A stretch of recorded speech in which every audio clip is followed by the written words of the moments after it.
Please welcome U.S. Poet Laureate Joy Harjo. Henje Stongo, everyone. There is so much to consider. Many stories have been shared in the last few days. Many stories have been shared. Many of these stories have roots that are much longer than the founding of this country. They give us a sense of timeless place and meaning.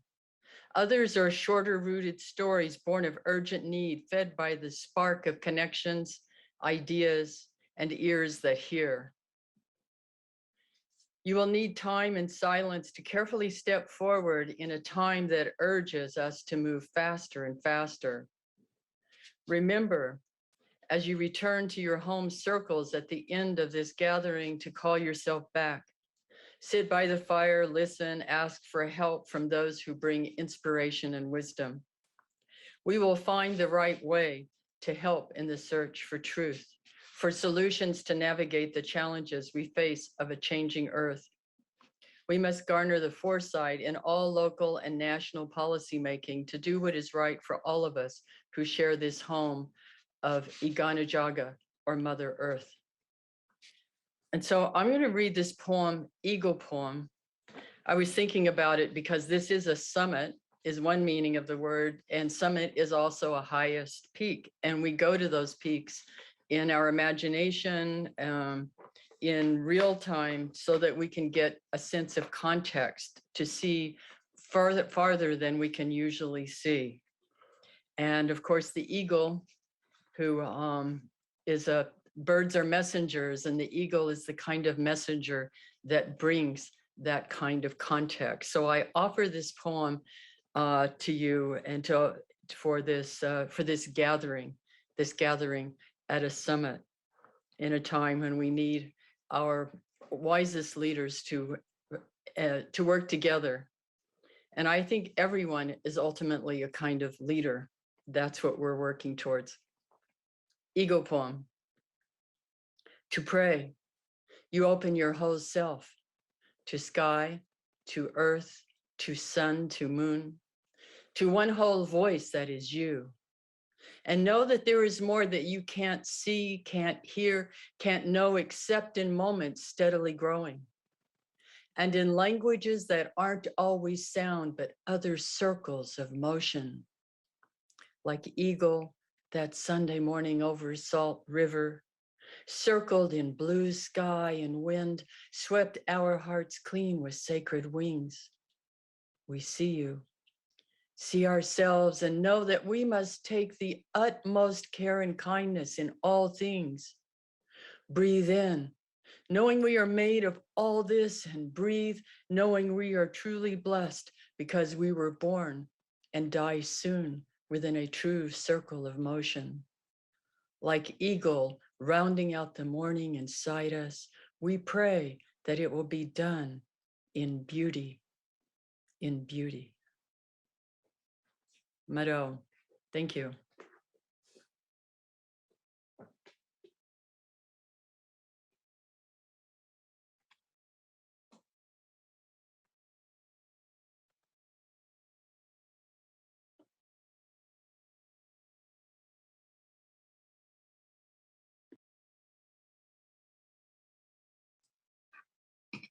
Hello, I'm Kenneth Khan, coming to you from the Somali Chumash lands. This is not the first time I've had the honor of introducing our next distinguished speaker. She's been a trusted player in California politics, an ally of California tribes for nearly 2 decades.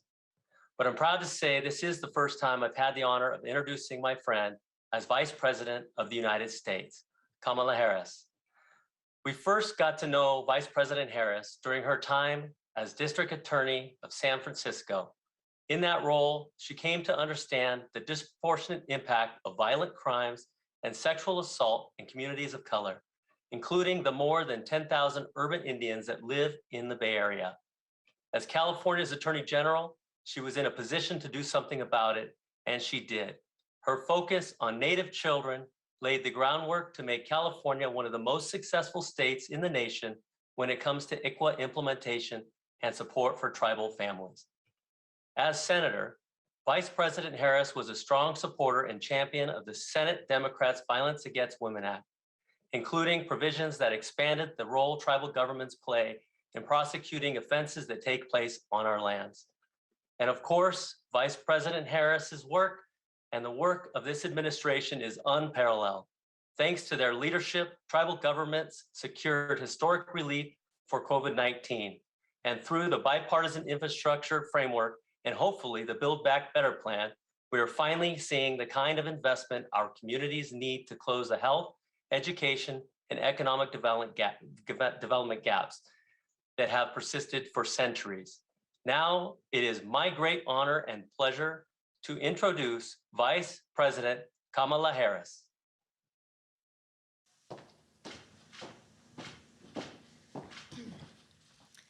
Good afternoon, everyone. And thank you, Chairman Kenneth Kahn. It's so good to see you, and thank you for your words and for your wisdom and your ongoing leadership. And thank you to everyone who has attended this important summit. I look forward to seeing you all next year in Washington, D.C. in person.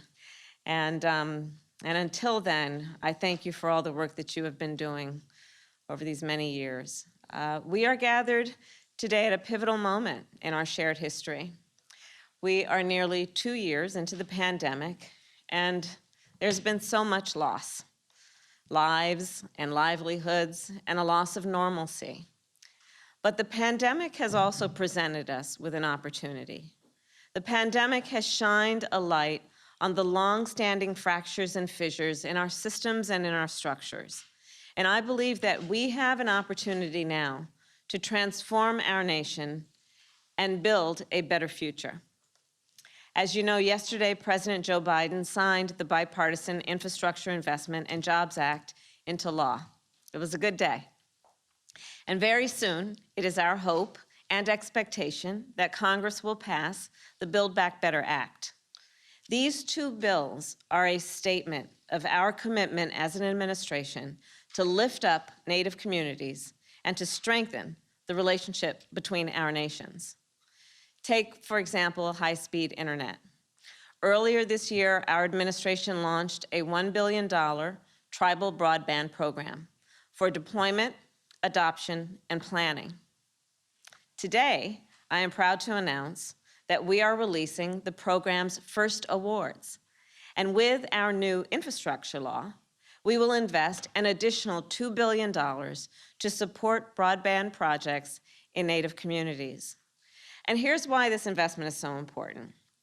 So Dr. Aaron Payment, the chairperson of the Sault Ste. Marie tribe of Chippewa Indians, he joined me recently for a meeting on high-speed internet.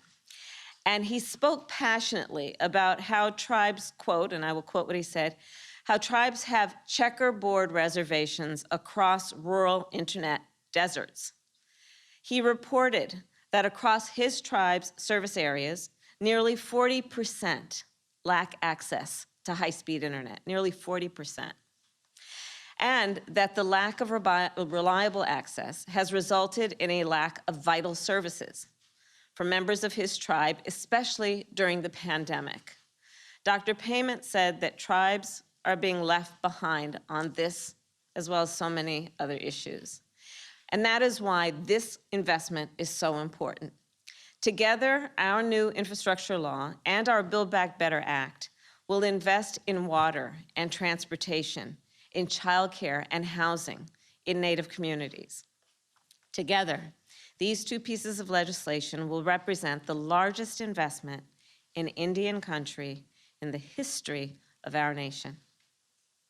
It is long overdue, and it is indeed historic. Thank you all for your leadership as we get this legislation passed and implemented. Another important part of our work together is what we are doing to protect the sacred right to vote. On this right, we must start by speaking truth about our history. For Native Americans, the right to vote has been hard-fought and hard-won. As you know, Native Americans were not universally granted citizenship in the United States until 1924. And even then, in many states, Jim Crow-style laws and policies denied many Native Americans access to the polls. And today, we know that barriers to the ballot box persist. Back in July, Secretary Deb Haaland and I held a meeting on voting rights with Native American leaders. Those leaders told us in no uncertain terms that the Native vote is under threat. Polling and registration sites are too often miles and hours away from where Native voters live. Ballots and voter information are too often not available in languages that Native voters speak. Postal service is irregular, and the use of tribal IDs has been denied. And this year, 19 states have passed 33 new anti-voter laws that threaten to make it even more difficult to vote.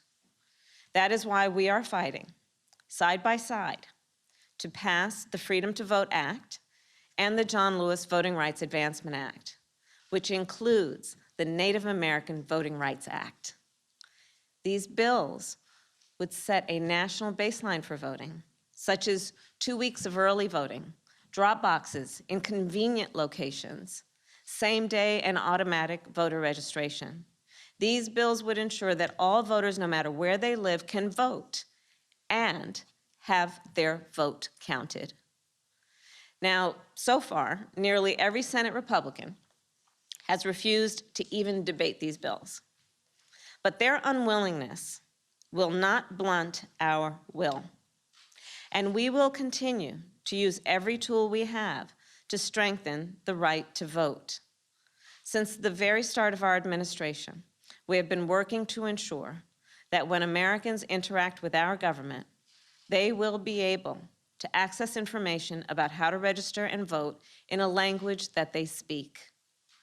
Our Departments of Defense and Veterans Affairs will expand their efforts to ensure that our service members and veterans are able to vote.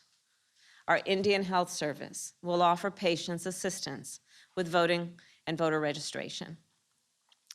Our Department of Interior will facilitate voter registration at tribal colleges and universities. And our administration has created a steering group across agencies that has hosted 6 tribal consultations on Native voting rights. This will culminate in a comprehensive report that will guide our work moving forward. No matter what, we will not give up. We will not give in. We will keep on fighting to protect the sacred right to vote for our first Americans and all Americans.